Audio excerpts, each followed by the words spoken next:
Ele mandou: Glauber, avisa pro coronel que eu vi agora no Olhar Digital que os Estados Unidos testou um míssil hipersônico 5 vezes mais rápido que a velocidade do som. Falando dos Estados Unidos, né? Os Estados Unidos, eu não vi essa notícia, né? Acredito no que o telespectador está falando. Mas os Estados Unidos, eles estão atrasados. Essa é uma das tecnologias, Glauber, que os Estados Unidos estão um pouco atrasados, viu? Em mísseis hipersônicos. A Rússia já desenvolveu mísseis hipersônicos. A Rússia está na frente nessa tecnologia aí. E os Estados Unidos estão atrás. Então, eu acredito sim que ele tenha testado esse míssil. Ele estava para testar. Ser hipersônico é exatamente o que o telespectador falou, né? O colega falou, que é ter no mínimo 5 vezes mais rápido que a velocidade do som. Beleza. Próximo. Por hora é só. Só uma informação que eu gostaria de saber. O camarada que repercutiu no chat tem um tempo aqui, eu acabei não pegando o nome dele, e os Estados Unidos têm mais de 600 bases militares ao redor do mundo. Falando de China e Rússia, o que se sabe do mesmo, né? Eles teriam bases também parecidas ali com os Estados Unidos? Não, a China, assim, se tem, é secreta, não sabemos, né? Divulgada, a China tem uma base no Djibouti, lá no Chifre da África. Se especula que ela teria alguma outra na Ásia Central, no sul da Ásia, mas nunca se comprovou, né? Então, que se saiba, ela só tem uma base fora. A Rússia eu não saberia dizer, eu não tenho esse dado, realmente não sei sobre a Rússia. Certamente tem mais do que a China, mas também não chega nem perto, uma fração das bases americanas. Os americanos têm muito mais base disparado do que qualquer outro país do mundo. Sim. Acabou, mano, Vossa? Acabou. Tá. Essas tensões o tempo todo vem o questionamento se chegaríamos numa terceira guerra mundial, né? Então, escalou Ucrânia, Israel, possivelmente Taiwan, né? E há quem analise e fale isso publicamente, principalmente aqui no YouTube, canais do YouTube, dizendo que Taiwan é o ponto-chave para que seja necessário e evolua para uma terceira guerra mundial. Como o senhor pensa? Que caracteriza uma guerra mundial, né? É o mesmo país atuando em vários teatros de operações diferentes, né? Então, se viu com muita preocupação esse acordo do Putin com o Kim Jong-un da Coreia do Norte. Por quê? Porque aí você coloca a Coreia do Norte, que está lá no leste da Ásia, junto com Putin, fornecendo arma para o teatro de operações da Ucrânia, europeu. Então você faz um link, esse acordo entre Rússia e Coreia do Norte faz um link entre o teatro de operações da Europa com o teatro de operações da Ásia. Aí você já tem uma reação da Coreia do Sul dizendo que, como a Coreia do Norte fez esse acordo, a Coreia do Sul ia fornecer arma para a Ucrânia, que ela não estava fornecendo ainda. Ou seja, você leva uma tensão lá da Europa para o leste da Ásia, né? Aí você tem o Oriente Médio. Quando você tem o Irã, que fornece arma para a Rússia, fornecendo arma para o Hamas, para o Hezbollah, para os Houthis, você também está criando esse link entre fornecimento de armas, né, para a Rússia e para o Oriente Médio. Aí você tem os Estados Unidos do lado de Israel no Oriente Médio, você tem os Estados Unidos do lado da Ucrânia na Rússia. Se os Estados Unidos vai para Taiwan, e aí eu concordo com o que você falou, você está caracterizando essa presença dos Estados Unidos em 3 teatros de operações ao mesmo tempo, em conflitos que se interligam. Veja bem, na Segunda Guerra Mundial, a invasão japonesa à China ela é anterior à guerra. Ela é em 1937. Era uma guerra entre Japão e China. Não era uma guerra mundial. Quando começa a Segunda Guerra Mundial, o Japão se alia à Alemanha e aí a Itália, e aí faz o eixo. E aí você interliga os teatros de operações. E aí vira uma guerra mundial.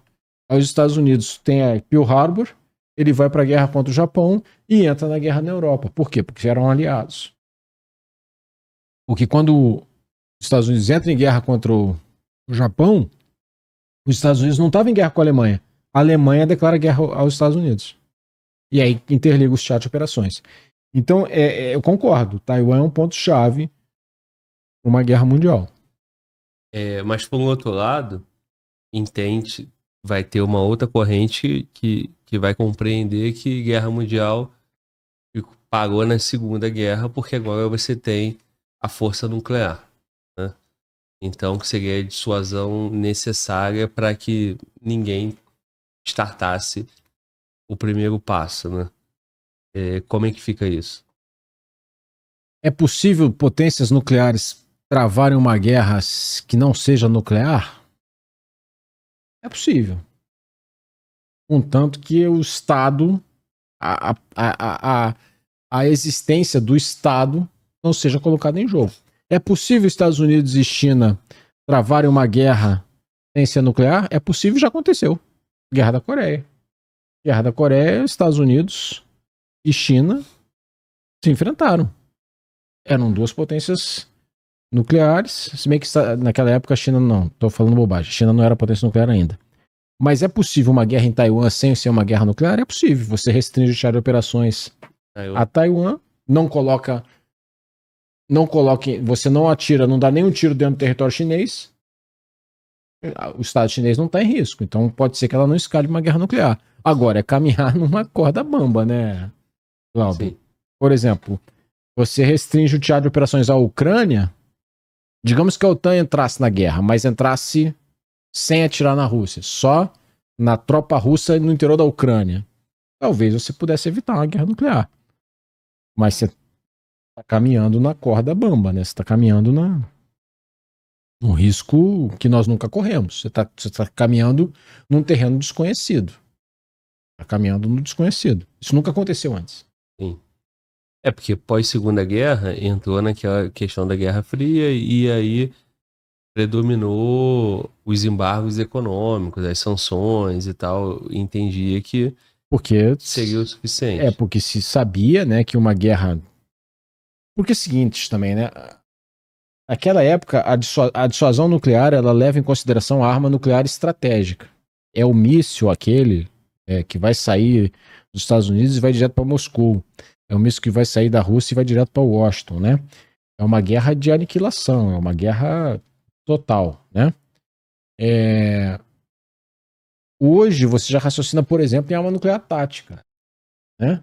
O que é uma arma nuclear tática? O que diferencia uma arma nuclear tática de uma arma estratégica? A arma nuclear tática é a que é usada no teatro de operações, né?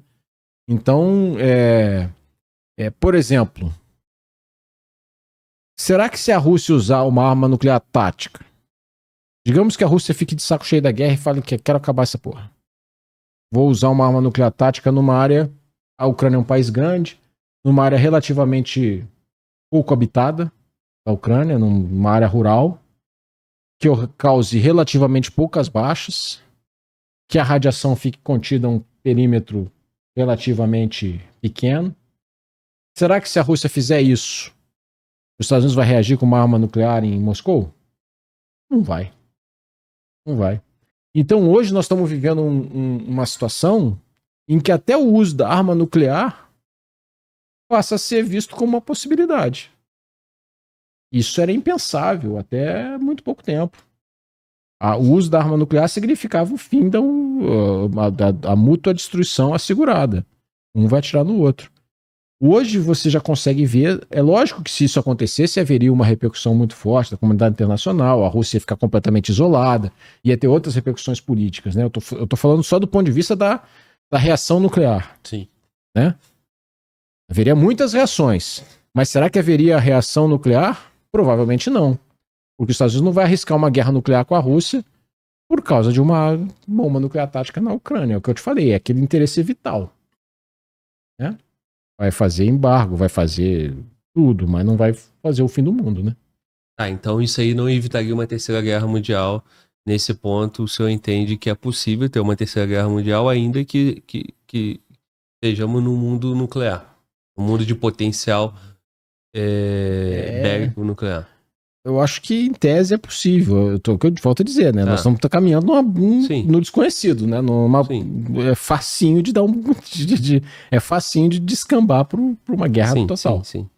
Mas esse momento da Terceira Guerra Mundial, que nem esse cenário, desenhou ele, ficou bem claro.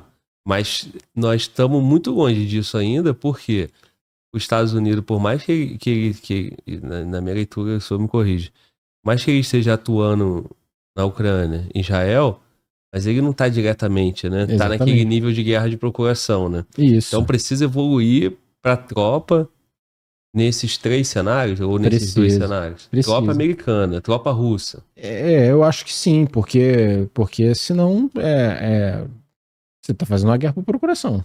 Né? Não é pode descambar para uma guerra nuclear, uma guerra por procuração? Não sei. Porque eu falta dizer. Ou uma guerra mundial, assim, eu digo, né?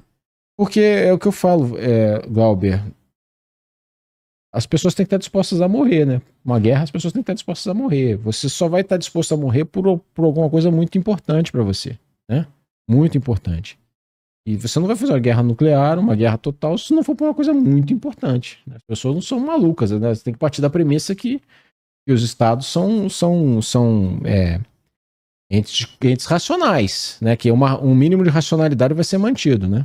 Eu acho que mais ou menos isso. Como é que você convence a sociedade? Como é que o governo, né? O Biden, o Trump, o governo dos Estados Unidos vai convencer a sociedade e vai mandar a tropa para morrer por Taiwan, por exemplo, né? Com a guerra de Taiwan. A sociedade tem que ser convencida de que aquilo ali é um interesse vital. Exatamente. Né? Então é mais fácil você ir por procuração, né? Você financia, você coloca, você dá estrutura, bota dinheiro. Né? Mas assim, a guerra por procuração tem limites, né? Você não consegue vencer a China numa guerra por procuração. Porque Taiwan não vai conseguir vencer sozinho. Sim. Entendeu? Então, isso tem um limite, né? Não consegue ter a vitória com o exército taiwanês. Por mais bem armado, equipado que ele seja, ele não vence a China. Sozinho não vence. Então isso tem um limite. Sim.